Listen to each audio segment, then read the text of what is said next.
अस्सलाम वालेकुम defence lovers friends, ये तो आप जानते ही हैं कि इस वक्त MiG-35 और JF-17 थंडर को अर्जेंटीनियन एयरफोर्स के लिए शॉर्ट लिस्ट कर लिया गया है। गो कि JF-17 के बारे में अभी तक ये वाजे नहीं कि अर्जेंटीना कौन सा ब्लॉक कंसीडर कर रही है, ताहम चीन और रूस से बाकायदा तौर पर प्रपोजल जमा करवाने को कहा गया है।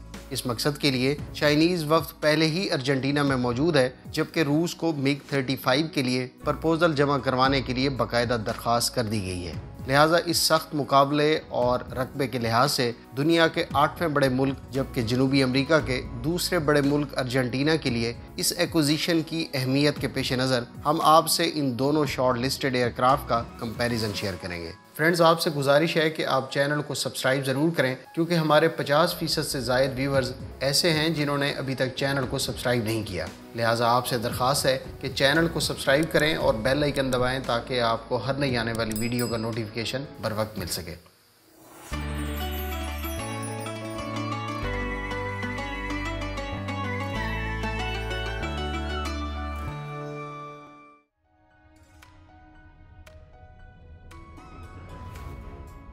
फ्रेंड्स, MiG-35 को फुलक्रम F भी कहा जाता है और ये MiG-29K पर बेस्ड है। ये एक 4.5 जनरेशन मल्टी रोल एयरक्राफ्ट है। दूसरी जानिब JF-17 थंडर के ब्लॉक 3 के बारे में दोनों चाइनीज और पाकिस्तानी हुकाम का दावा है कि ब्लॉक 3 4.5 जनरेशन एयरक्राफ्ट है। JF-17 ब्लॉक 3 भी एक मल्टी रोल प्लेटफॉर्म है और ये JF-17 के बेस वेरिएंट पर बेस्ड है। MiG-35 का ट्विन सीट वर्जन, जिसको MiG-35D कहा जाता है, उसको ट्रेनिंग मकासद के लिए इस्तेमाल किया जा सकता है। दूसरी जानिब ब्लॉक 3 का ट्विन सीट वर्जन तो अभी मौजूद नहीं, अलबत्ता JF-17 ब्रावो की सूरत में अलग से डेडिकेटेड ड्यूल सीट वेरिएंट दस्तयाब है, जिसमें मुस्तकबिल करीब में ब्लॉक 3 के कुछ सिस्टम्स बाद में इंटीग्रेट किए जाएंगे, जिसमें AESA रेडार काबिल जिक्र है। MiG-35 23,500 kilogram maximum take off weight के साथ एक मीडियम वेट प्लस एयरक्राफ्ट है। दूसरी जानिब JF-17 थंडर ब्लॉक 3 एक लाइट वेट फाइटर जेट है।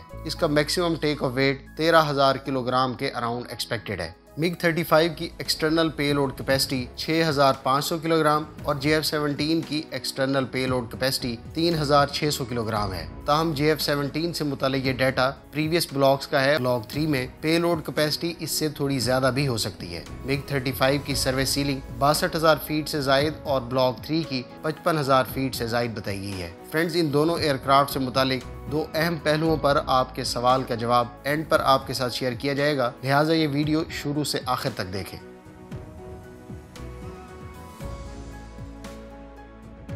MiG-35 को दो RD-33M के इंजन से पावर्ड किया गया है, जिसमें से हर एक engine 9,000 kilogram force thrust generate करता है, जबकि MiG कंपनी कस्टमर्स की रिक्वेस्ट पर इस इंजन को थ्रस्ट वेक्टिंग नोजल के साथ भी ऑफर कर रही है। दूसरी जानिब ब्लॉक 3 एक सिंगल इंजन एयरक्राफ्ट है और इसमें मुतवक्के तौर पर RD-93MA इंजन इस्तेमाल किया जाएगा, जिसकी थ्रस्ट 9,300 किलोग्राम फोर्स बताई गई है। स्पीड की बात करें तो MiG-35 मार्क 1.7 यानी 2,100 किलोमीटर पर आवर और JF-17 ब्लॉक 3 की मुतवक्के स्पीड मार्क 2 यानी 2,400 किलोमीटर पर आवर मुतवक्के है। कॉम्बैट रेंज की अगर बात करें तो 3 एक्सटर्नल फ्यूल टैंक्स और मुख्तलिफ वेपन्स कन्फिग्रेशन में MiG-35 की रेंज 1,000 से लेकर 1,400 किलोमीटर है। दूसरी जानिब JF-17 की कॉम्बैट रेंज 1,352 किलोमीटर बताई गई है।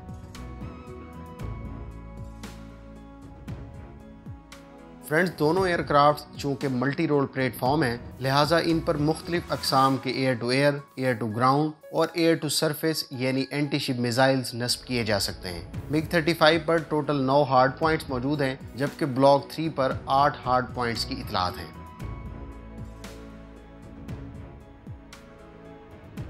सबसे पहले अगर हम एयर टू एयर वेपन्स की बात करें तो MiG-35 air to air category में लॉन्ग रेंज K-77M कैरी कर सकता है, जिसकी ज़्यादा से ज़्यादा रेंज 193 किलोमीटर बताई गई है। कुछ सोर्सेज के मुताबिक R-27EA की भी इतलात हैं, जिसकी रेंज 170 किलोमीटर है। वाज़ेह है कि इस एयरक्राफ्ट पर very long range R-37 missile की भी इतलात हैं, जिसकी रेंज 280 किलोमीटर बताई गई है। Medium range beyond visual range air to air missile की कैटेगरी में R-77 इस एयरक्राफ्ट पर कैरी किया जा सकता है। इस मिसाइल की रेंज 80 से लेकर 90 किलोमीटर है। Within visual range air to air missiles की बात करें तो MiG-35 पर R-73 मिसाइल नस्ब किया जा सकता है, जो थ्रस्ट वेक्टरिंग कंट्रोल फीचर के साथ 20 किलोमीटर की रेंज रखता है। दूसरी जानिब अगर हम JF-17 ब्लॉक 3 के एयर टू एयर वेपन्स की बात करें तो इसमें ज़्यादा से ज़्यादा 300 किलोमीटर रेंज के साथ PL-15 air to air missile, 100 kilometre range के साथ SD-10 और शॉर्ट रेंज कैटेगरी में हाई ऑफ बोर साइट सलाहियत रखने वाला PL-10E air to air missile fire किया जा सकता है।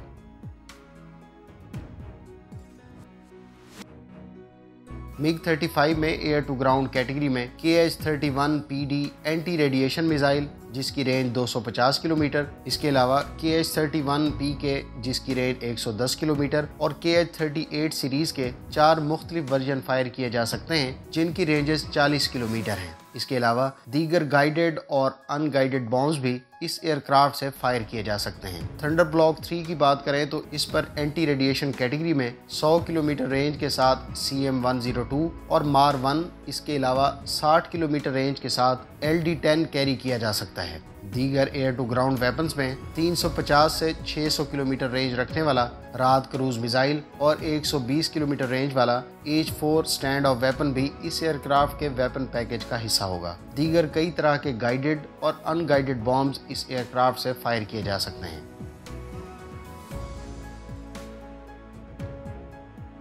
एयर टू सरफेस यानी एंटी शिप कैटेगरी में MiG-35 से ज़्यादा 260 किलोमीटर रेंज रखने वाले KH-31 और KH-35U काबिल ज़िक्र क्रूज मिसाइल हैं। दूसरी जानिब JF-17 थंडर में ज़्यादा 400 किलोमीटर रेंज रखने वाला CM-400 AKG और 180 किलोमीटर रेंज रखने वाला YJ-83 anti ship cruise missile काबिल ज़िक्र है।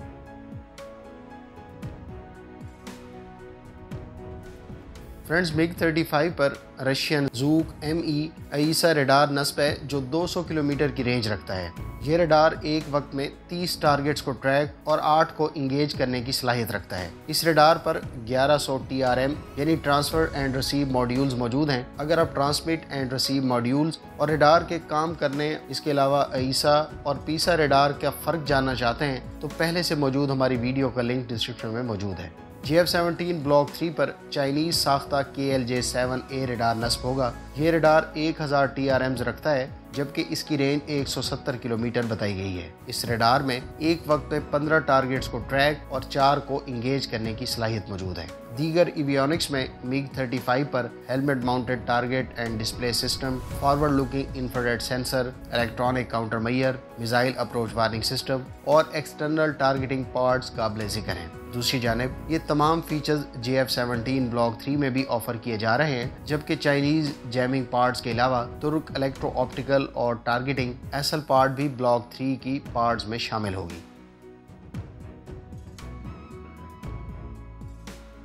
फ्रेंड्स, जहाँ तक प्राइस के कंपैरिजन का ताल्लुक है तो एयरक्राफ्ट की एक्विजिशन, उसके साथ वेपन्स पैकेज और मुतलका मुल्क के साथ negotiation, credit line, long term goals और ट्रांसफर ऑफ टेक्नोलॉजी, ये वो तमाम फैक्टर्स हैं जो किसी भी एयरक्राफ्ट की प्राइस पर असरअंदाज होते हैं। इस चीज़ को बखूबी समझने के लिए आप रफाल एयरक्राफ्ट को लेकर इंडिया और मिस्र के साथ होने वाली डील से अंदाज़ा लगा सकते हैं, क्योंकि दोनों ममालिक की टर्म्स और मुमकिन तौर पर वेपन्स पैकेज और क्रेडिट लाइन वगैरह में काफ़ी फ़र्क पाया जाता था, इसलिए दोनों की प्राइसेस में भी काफ़ी वेरिएंस है। मिसाल के तौर पर इंडिया ने 8.7 अरब डॉलर की लागत से फ्रांस से 36 रफाल एयरक्राफ्ट और मुतलका वेपन्स खरीदे, क्योंकि इस डील में रफाल बनाने वाली कंपनी को इस रकम में से कुछ वापस इंडिया में खर्च करने और कुछ कंपोनेंट्स को लेटर ऑन इंडिया में बनाने की बात की गई थी। दूसरी जानिब मिस्र फ्रांस से 4.5 अरब डॉलर की लागत से 30 रफाल फाइटर जेट्स और मुतलका वेपन्स खरीद रहा है। इसमें 10 साल क्रेडिट भी शामिल है।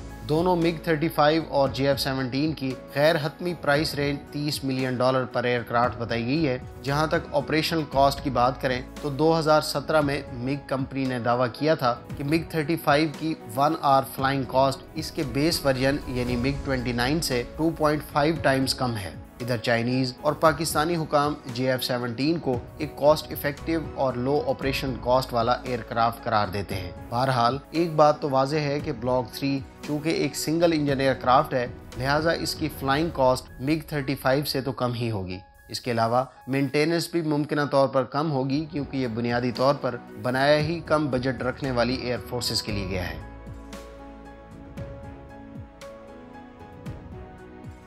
फ्रेंड्स, JF-17 की प्रोडक्शन और सेल्स शेयर के बारे में आप में से अक्सर लोगों ने कमेंट बॉक्स में पूछा। जहां तक इस एयरक्राफ्ट की प्रोडक्शन की बात है तो पाकिस्तान इस एयरक्राफ्ट के एयरफ्रेम का 58% जबकि चीन 42% बना रहा है। इसी तरह से इस एयरक्राफ्ट की तमाम तर असेंबली पाकिस्तान के जिम्मे है। इस एयरक्राफ्ट पर ज्यादातर वेपन चीन के तैयार करदा हैं जबकि कुछ पाकिस्तान के तैयार करदा वेपन्स भी नस्ब किए जा सकते हैं। जहाँ तक सेल्स का ताल्लुक है तो JF-17 की प्रमोशन और मार्केटिंग पाकिस्तान के जिम्मा है जबकि सेल्स मैच्योर होने पर दोनों ममालिक का शेयर 50-50 होता है। अर्जेंटीना की केस में सूरत हाल कुछ मुख्तलिफ है क्योंकि यूके के अर्जेंटीना के साथ कुछ जजीरों पर तनाज़ा चलता आ रहा है, लिहाजा यूके ने साउथ कोरिया को भी FA-50 तैयारे अर्जेंटीना को फरोख्त करने से रोक दिया था। JF-17 के केस में पाकिस्तान यूके के साथ अपने ताल्लुकात को लेकर इस डील में फ्रंट पर मौजूद नहीं है, इसलिए चीन इस डील को फ्रंट एंड पर टेकअप किए हुए है और इसकी बुनियादी वजूहात अर्जेंटीना की ट्रांसफर ऑफ टेक्नोलॉजी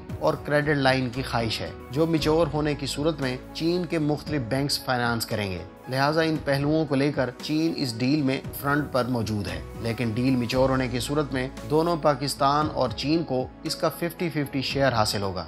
अलबत्ता इस डील को लेकर ये तमाम तर असेसमेंट मेरी ज़ाती राय पर मबनी है और मैं इसमें गलत भी हो सकता हूँ। आपको ये कंपैरिजन कैसा लगा कमेंट बॉक्स में इसका इजहार ज़रूर करें। इन दोनों एयरक्राफ्ट में से कौन सा तैयारा आपके ख्याल से अर्जेंटीनियन एयरफोर्स के लिए मुंतखब हो सकता है, कमेंट बॉक्स में ज़रूर शेयर करें। अगर आप वीडियो यहाँ तक देख चुके हैं तो वीडियो को लाइक कर दें, चैनल पर नए हैं तो इसको सब्सक्राइब करें और साथ में मौजूद बेल आइकन दबाएं ताकि आपको हर नई आने वाली वीडियो का नोटिफिकेशन मिल सके। मिलते हैं नेक्स्ट वीडियो के साथ। अपनी दुआ में याद रखिएगा। अल्लाह हाफिज़। पाकिस्तान जिंदाबाद।